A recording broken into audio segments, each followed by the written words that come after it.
n'ịkwado agbammbọ nke ọchịchị gọvanọ Soludo n'ịkwalite ọrụ mmepe na steeti ya. Onye isi oche kansụl ime obodo Orumba South, Honorable Shedrack Azubike, gbapere ọrụ ikpochi mbuze kilomita ya karịrị 200 n'okukoro aja ekpe dị na mpaghara Orie Nwodo Road na Ndekpa Ugwu na-anọ Village Ụmụnze nke nọ kemgbe wee na-ama aka nye ndụ na ngwongwo ndị bi n'ebe ahụ. Anyị ga-akọtọpụrụ gị akụkọ a.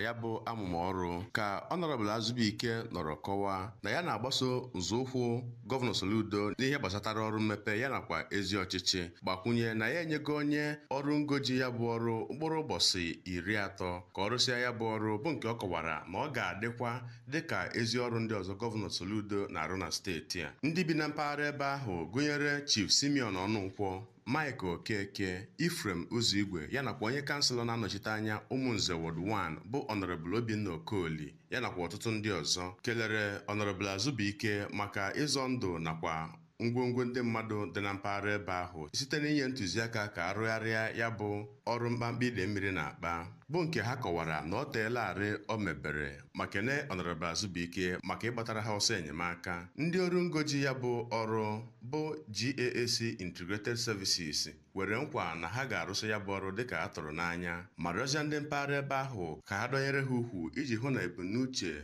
ya bụ Honorable Azubike bụ nke emejupụtara site n'iweta osisanye ya bụ mkpamkpa ide mmiri na-akpa na mpaghara ebe ahụ.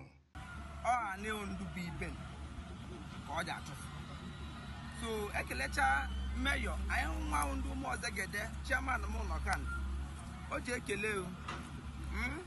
maka ndụ ka ị zọrọ ihe